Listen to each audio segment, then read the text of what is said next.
Hello, hello, hello, Facebook family. How you guys doing today?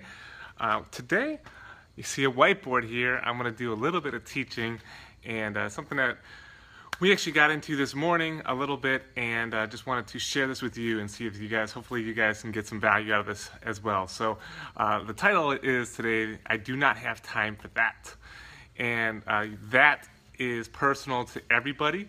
Definitely, you know, what is it that you have, that you dream that you want to do, something that you want to do, but you can't always say, I don't have time for that. If that might be taking care of yourself, you know, your fitness goals, your health goals, your nutrition goals, or if you want to start a new business, or if you're wanting to, you know, put more time into certain relationships. If that's just cleaning out your trash drawer or your junk drawer, right? What is it that we always tell ourselves that we want to do? We have this desire to do, but yet we always tell ourselves we do not have time for that. So today we're going to break that myth that we do have enough time. And today's Monday. I hope you guys know that I love Mondays.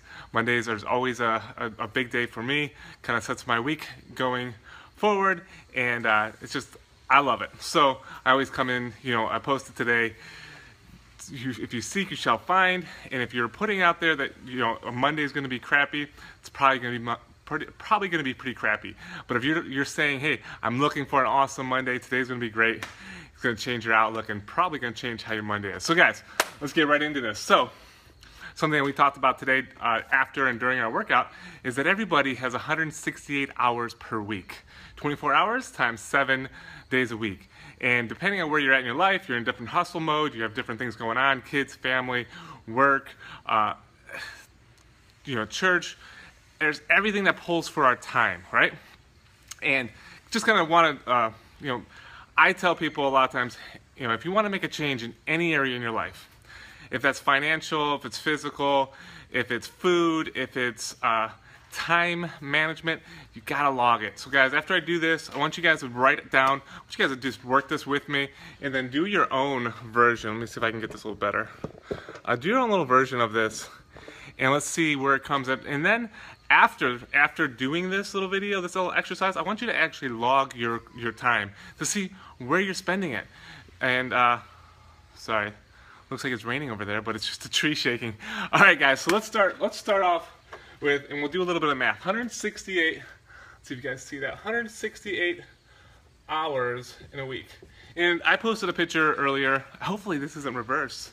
That would be kind of bad. But I posted a picture earlier because I did all this math with a friend this morning on my mirror and took a picture and I was like, wow, that's really hard to read. So I cleaned off the whiteboard, moved the camera over here, and we're going to do it from here. So let's talk, how much time do you sleep?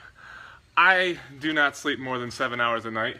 So 7 hours times 7, call it minus 49 hours sleep. If you sleep more than 7 hours a night, what would Arnold say? Sleep faster, right? No, I'm just kidding.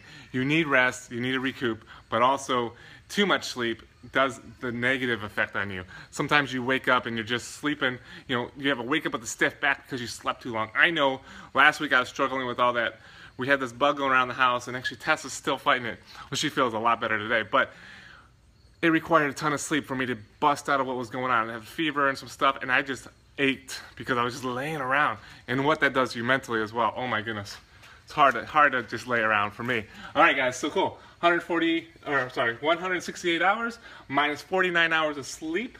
So now we're going to take that down to, come on, math guys. Shoot, I should have made that easier. Let's make that easier. 120 hours left in our week, right? 120 hours. So let's go ahead and say you work 40 hours a week.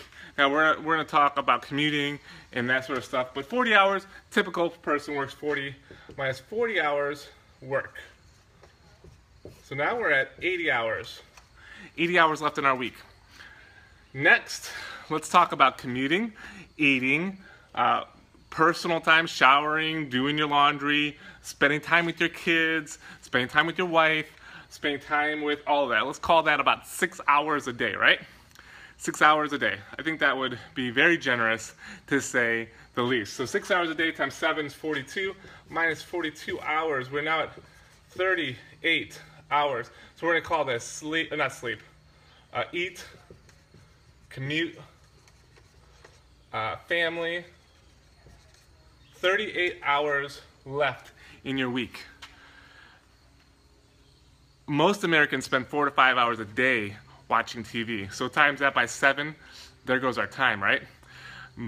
There hasn't been a study that I've seen, but how much time do we spend on Facebook in what I call entertainment world? Because when you're just scrolling, checking out what other people are doing, you're not really building a business doing that. You're not really, accomplishing a lot doing that. It's more of entertainment. So that would be just like watching TV. So that would be definitely something that I would have to work on. But so, guys, so we're looking at 38 hours divided by 7, 5-ish hours a day, guys, that we could be working towards whatever that goal is that we have in our mind that we want to do, that we're searching out to do, that we're saying, hey, when I say I have no time, let's back it up and let's see. There's actually a lot of time. So guys, now how do we find those 38 hours, right? Because it feels like that we have no time, because that's what it feels like. So back to what I said, if you want to find out how you can improve on your time, you have to log it. So here would be the hard part, guys. Just like with food and nutrition, hardest part is logging it. So what I would do is take and be honest with yourself. If you want to change something, you got to be honest with yourself and log it. So that would mean 15-minute increments. What am I doing? What am I doing that's taking up my day? Because this is why I can or cannot do something in my mind, because I don't have the time. So here's the other thing, guys. You may not have the time. You may do this whole thing and work it out and be like, I'm in negative. There's just not enough time in the day. So then another thing that we talked about today in our morning devotion is sometimes you have to say no to things to say yes to other things. So that might be a whole nother topic that you have to work in with yourself. And if this is reversed, I'm so sorry. I don't know. I guess I could have did it the other way, but sometimes you have to say no to say yes to the things that fit your priorities, your family's priorities. And so sometimes saying no to something fun so you can do something else that makes sense into your your vertical alignment to your priorities is sometimes what you have to do. So guys, I hope you got something out of this. I hope that this kind of challenged you a little bit, pushed you a little bit out of your comfort zone. And hey, how's it going? So if you got any value of it, please like it, share it, and I'll see you guys on Facebook. Thanks for hopping on. Take care. Bye.